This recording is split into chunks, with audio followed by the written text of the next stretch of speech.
ಪವಿತ್ರ ಗೌಡ ಮಾಜಿ ಪತಿ ಸಂಜಯ್ ಸಿಂಗ್ ನಿಧನ. ತಡವಾಗಿ ಬೆಳಕಿಗೆ ಬಂದ ಸಾವಿನ ಸುದ್ದಿ. ನಮಸ್ಕಾರ ಸ್ನೇಹಿತರೆ.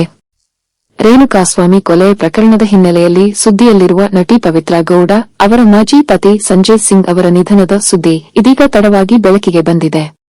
ಸಂಜಯ್ ಸಿಂಗ್ ಮತ್ತು ಪವಿತ್ರ ಗೌಡ ಇಬ್ಬರು ಪ್ರೀತಿಸಿ ಮದುವೆಯಾಗಿದ್ದರು.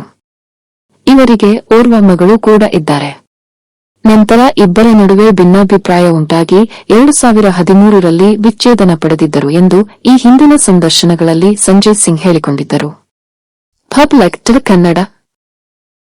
ಇದೀಗ ಲಭ್ಯವಾಗಿರುವ ವರದಿಗಳ ಪ್ರಕಾರ ಸಂಜಯ್ ಸಿಂಗ್ ಅವರು ಹಲವು ತಿಂಗಳುಗಳ ಹಿಂದೆಯೇ ನಿಧನರಾಗಿದ್ದಾರೆ.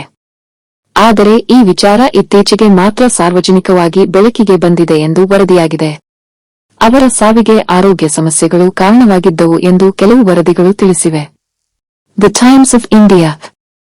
ಇನ್ನೊಂದು ಪ್ರಮುಖ ವಿಚಾರ ಏನೆಂದರೆ 2024ರಲ್ಲಿ ರೇಣುಕಾಸ್ವಾಮಿ ಪ್ರಕರಣದ ಸಂದರ್ಭದಲ್ಲಿ ಸಂಜಯ್ ಸಿಂಗ್ ಅವರು ಮಾಧ್ಯಮಗಳೊಂದಿಗೆ ಮಾತನಾಡಿದ್ದರು. ಆಗ ಪವಿತ್ರ ಗೌಡ ಅವರೊಂದಿಗೆ ತಮ್ಮ ಹಿಂದಿನ ಜೀವನ, ಮದುವೆ ಮತ್ತು ವಿಚ್ಛೇದನದ ಬಗ್ಗೆ ಹಲವು ವಿಚಾರಗಳನ್ನು ಹಂಚಿಕೊಂಡಿದ್ದರು. ಪಬ್ಲಿಕ್ ಕನ್ನಡ. ಒಂದು ಕಾಲದಲ್ಲಿ ಪ್ರೀತಿಸಿ ಮದುವೆಯಾಗಿದ್ದ ಜೋಡಿ, ನಂತರ ದೂರವಾದ ಜೀವನ, ಮತ್ತು ಇದೀಗ ಸಂಜಯ್ ಸಿಂಗ್ ಅವರ ನಿಧನದ ಸುದ್ದಿ. ಈ ಸುದ್ದಿ ಪವಿತ್ರ ಗೌಡ ಅವರ ವೈಯಕ್ತಿಕ ಜೀವನದ ಮತ್ತೊಂದು ಅಧ್ಯಾಯವನ್ನು ಮತ್ತೆ ಮುನ್ನೆಲೆಗೆ ತಂದಿದೆ. ಸಂಜಯ್ ಸಿಂಗ್ ಅವರ ನಿಧನಕ್ಕೆ ಸಂತಾಪ ಸೂಚಿಸೋಣ. ಈ ಸುದ್ದಿಯ ಬಗ್ಗೆ ನಿಮ್ಮ ಅಭಿಪ್ರಾಯವನ್ನು ಕಾಮೆಂಟ್ನಲ್ಲಿ ತಿಳಿಸಿ.